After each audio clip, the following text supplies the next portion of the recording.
Ya, terima kasih Tommy untuk mengetahui apa dampak dari kenaikan bea keluar ekspor Malaysia untuk CPO. Sudah bergabung bersama saya analis senior Monex Investindo Futures, Mas Aryana Nur Akbar. Selamat siang, Mas Ari. Selamat siang. Oke, Mas Ari, dalam 4 bulan terakhir ini Malaysia menaikkan ekspor untuk bea ekspor CPO sebanyak ke level 5,5%. Apa dampaknya terhadap harga CPO di dunia dan juga harga CPO untuk di Indonesia sendiri, Mas?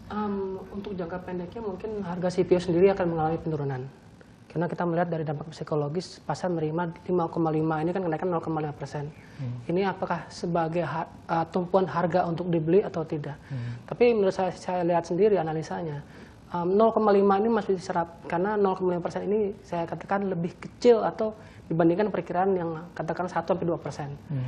Itu untuk Malaysia. Sedangkan untuk Indonesia sendiri saya melihat bahwa dengan adanya pelarangan ekspor ke luar negeri, dalam artian bahwa Indonesia mendapatkan 0,5%, bisa melihat dampaknya tidak terlalu signifikan karena lebih ke pasar internasional, tapi di Indonesia sendiri karena sebagai produsen kita tidak melihat adanya perlunya menaikkan. Jadi kalau saya melihat sisi dari Indonesia terhadap Malaysia itu sendiri tidak akan ada pergerakan harga naik ataupun signifikan dalam waktu dekat.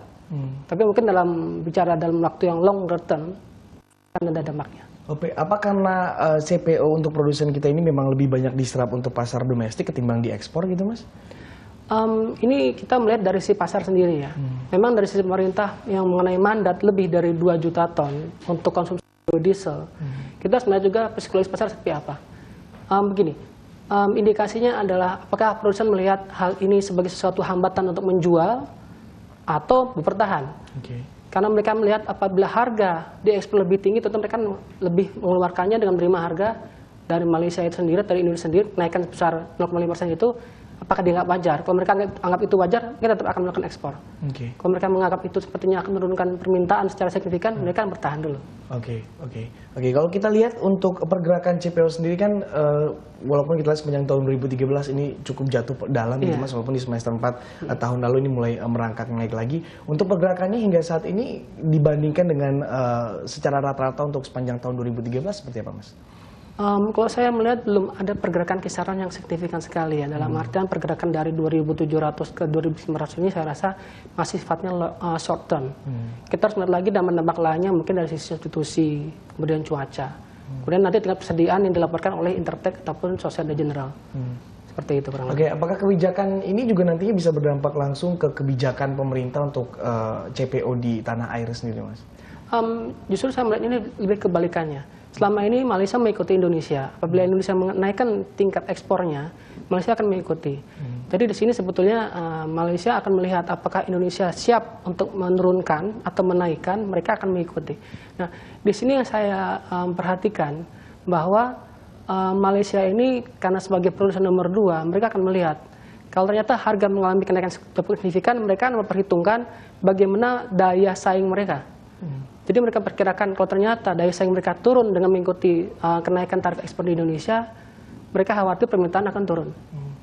Sehingga kemungkinan Malaysia juga akan kembali menurunkan biaya ekspor keluarnya juga semakin besar gitu, Mas? Bisa jadi. Bisa jadi ya. Oke, kalau dari kebijakan ini untuk dampak terhadap sektoral dan juga terhadap emiten-emiten CPO di Indonesia, apakah ada dampak yang cukup signifikan, Mas? Saya sih melihat di sini kan masalah konsumsi ya. Artinya kalau misalkan dari produsen sendiri melihat bahwa domestik bisa menyerap pasar, katakanlah dengan kualifikasi harga dan produk yang sama, mereka tentunya akan fokus kepada di dalam negeri. Tapi mereka melihat keluarnya prospek lebih bagus, mereka akan menjual. Kalau Mas Ari melihat range untuk harganya CPO sepanjang tahun ini akan bisa di kisaran berapa, Mas? Apakah akan lebih baik dibandingkan dengan tahun lalu? Saya katakan mungkin dari sisi persentase kurang lebih sama. Hanya mungkin dari sisi harga, saya melihat range itu sekitar untuk tahun ini saja, itu antara sampai 3.400 sampai 4.000. 3.400 sampai 4.000 ringgit Malaysia per tonnya ya? Betul. Oke, baik. Terima kasih Mas Ari atas waktunya di Lantai Bursa Siang.